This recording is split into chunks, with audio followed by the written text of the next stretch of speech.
항상 대한민국에 정확하고 빠른 소식을 알리기 위한 시스코크입니다. 구독과 좋아요는 영상 제작에 큰 힘이 됩니다. 대한민국 기술력의 집약체인 KF-21 전투기가 결국 대형 사고를 쳤습니다. 최근 카이와 방위사업청이 기존 계획을 완전히 뒤집고 일정을 6개월이나 앞당겨 버렸는데요. 기존 개발 일정에선 2024년 후반기에 양산이 시작될 예정이었는데 방위사업청은 양산 계약의 필수적인 잠정 전투용 적합 판정을 이번 5월 이내에 마무리 짓고 오는 하반기에는 아예 양산 계획까지 승인받을 예정이라 밝혔습니다. 내년도 예산 배정 일정이 훨씬 빨라져 2024년 상반기에 KF-21 전투기가 양산에 돌입할 수 있는데요. 즉, KF-21 개발 일정을 기존보다 대폭 앞당기겠다는 것인데 실전 배치 계획 역시 최소 6개월에서 최대 1년 이상 단축되었습니다. 전 세계에서 전투기 개발 일정이 미뤄지는 경우가 대부분인데 아무리 객관적으로 보려고 노력해도 도저히 믿지 못할 만큼 빠른 속도인데요. 실제로 해외의 유명 외신들도 대한민국의 항공기술력의 놀라운 속도와 성장에 대해 대서특필하고 있습니다.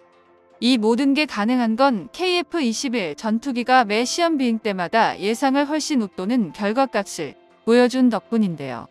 게다가 KF-21이 대한민국의 첫 국산 전투기라는 걸 생각하면 정말 말도 안 나올 수준이며 KF-21 전투기를 분석한 각종 군사 매체와 전문가들은 하나같이 이게 대한민국의 첫 전투기라는 걸 믿을 수 없다며 놀라워했습니다. 우선 KF-21은 지난 3월 공대공 미사일 미티어의 무장분리 시험에 통과했고 시제 3호기는 100여 발의 기총 발사 시험에 성공했는데요. 일각에서는 현대의 공중전에서 기총이 무슨 쓸모가 있느냐며 평가절하하기도 하지만 무장시험은 단순히 탄약이나 미사일을 몇 발 발사할 수 있느냐가 목적이 아닙니다. 시제기에서 무장분리나 기총 발사를 시험하는 건 해당 과정에서 발생하는 기체구조, 엔진, 공기역학적 특성 변화 등을 점검하기 위한 목적인데요.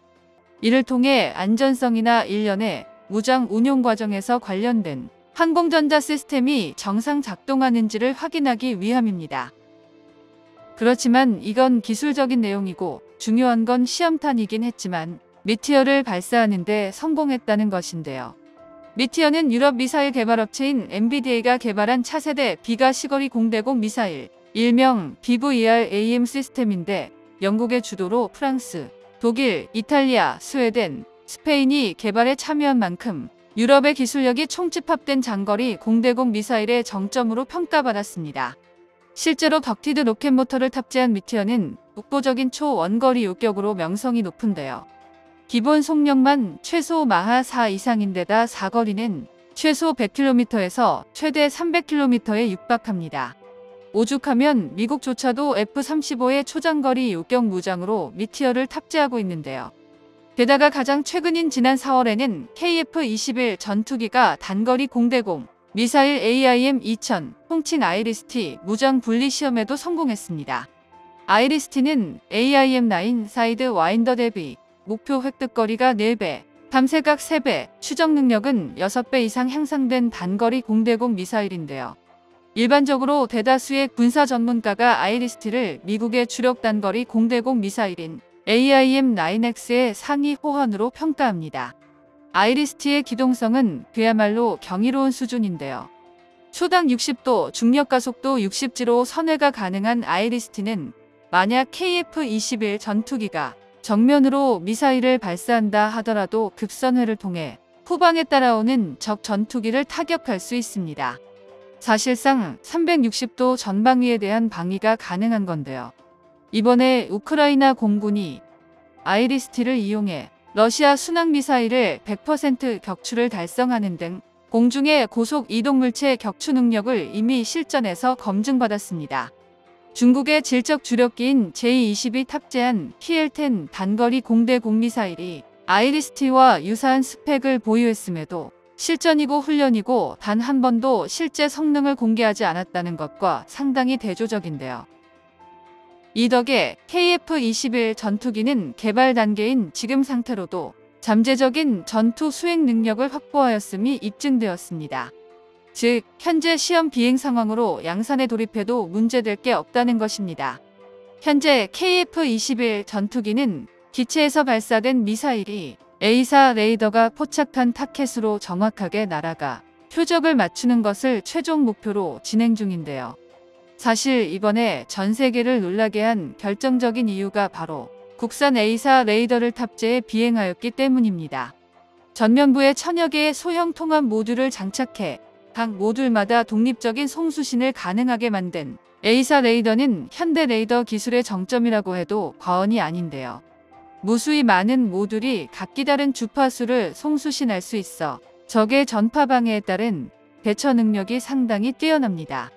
대한민국 적국들의 전자전 능력을 고려하면 KF-21 전투기의 A4 레이더는 필수적으로 탑재되어야 하는 장치였는데요. 그러나 지상 고정형과 달리 전투기 탑재 레이더는 플랫폼이 끊임없이 움직이는 데다 음속의 벽을 돌파하는 극한의 환경에 노출된 만큼 상당히 높은 수준의 기술력이 필요합니다. 그래서 FX 3차 사업을 통해 F-35, 40대를 도입하는 대신 절충교역으로 미국의 A4 레이더 기술을 포함한 4대 전투기 핵심 기술을 이전받기로 했는데 미국의 기술 이전 거부로 인해 2015년 당시만 하더라도 레이더 없는 전투기를 흔들 셈이냐며 지금이라도 KF-21 개발을 포기하자는 의견이 대다수였는데요. 그렇지만 대한민국은 불가능에 도전했고 그 결과 모두가 아시다시피 세계 12번째 A4 레이더 개발국에 당당히 등극했습니다. 그리고 KF-21 전투기는 대한민국의 A4 레이더를 탑재한 채 공대공 모두 25개 시험 항목에서 총 18회의 비행 시험을 수행했고 모든 요구 성능 및 개발 목표를 달성했는데요. 우리 한국이 순수 독자 기술로 개발한 첫 번째 A4 레이더를 탑재한 최초의 전투기가 처음으로 도전한 비행 테스트에서 단 한 번의 실패조차 없었다는 뜻입니다. 당연히 우리 개발진들과 연구진들의 뼈를 닦는 노력이 있었기에 가능한 일이었겠지만 솔직히 관련 기술의 정통한 입장이 아니고서야 기적이라고밖에 표현할 수 없는데요. 그렇기에 적국에서 KF-21 전투기의 개발 속도와 완성도에 긴장을 하며 예의주시하고 있고 동유럽의 폴란드나 사우디 등에서 전투기 구매를 위해 대기표를 뽑고 있을 정도로 큰 기대를 받고 있습니다.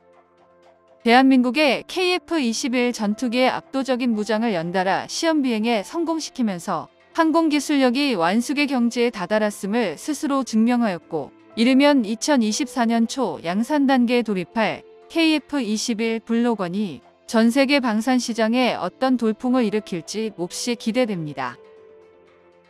정보가 도움되셨다면 구독과 좋아요 부탁드립니다. 이상 시스코크입니다.